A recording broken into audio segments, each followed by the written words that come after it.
And one of the things that I ask from my clients is, I need you to come up with 3 goals that you want to have for next year, but they can't be revenue goals. Yeah, that's great.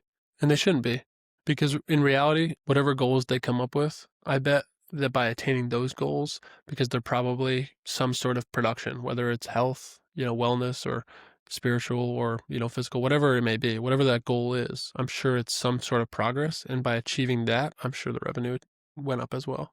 Yeah, it normally does. If you get focused on the revenue, I find that it becomes like a tunnel. That's all you can see. But if you focus on other business aspects of being more responsible with your expenses, or I want to expand into this area or this service, they seem like small goals, but those goals tend to have more of an impact than saying next year I want to make $500,000. Yeah. And also, like even what you just said, like I want to make, okay, well, how are you going to make that? Right. And so it's just like setting a goal and just saying what you want to happen. Like, yeah, I want to have $1 billion business, but like if I don't have the structure and the ladder steps to get there, well, it's just a dream. It's never going to happen. And so I think it's better to set the goals on the ladder steps and be like, okay, I'm on step 3. Like I want to set a goal to get to step 4. And what does that look like for me? Okay, step 5, step 6, step 7, knowing that there is a ladder there, knowing what the dream is, but instead of setting the goal for the dream, setting the goal just for the next step to continue to improve. Yeah. And then the other thing is that sometimes some of those goals,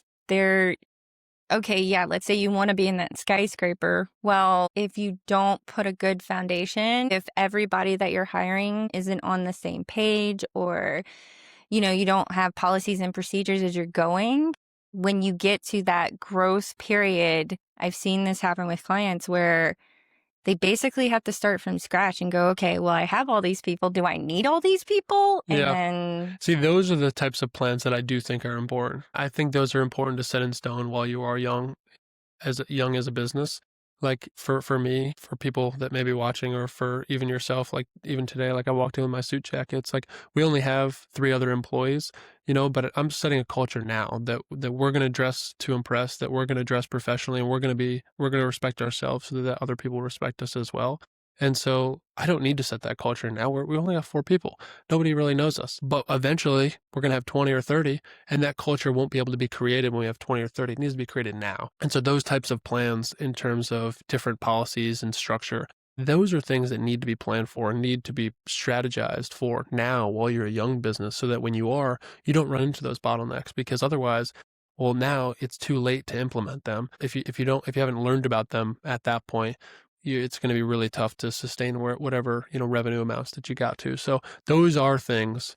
While I don't plan for the revenue goals, I absolutely strategize and plan for those little things, like the culture and like the policies and what onboarding looks like and what client retention looks like and what a client life cycle looks like in terms of how our deliverables look like. Those are things that we're constantly strategizing on. We're constantly preparing to make sure that as we scale, they're getting the absolute best and that we're able to scale because those systems are in place.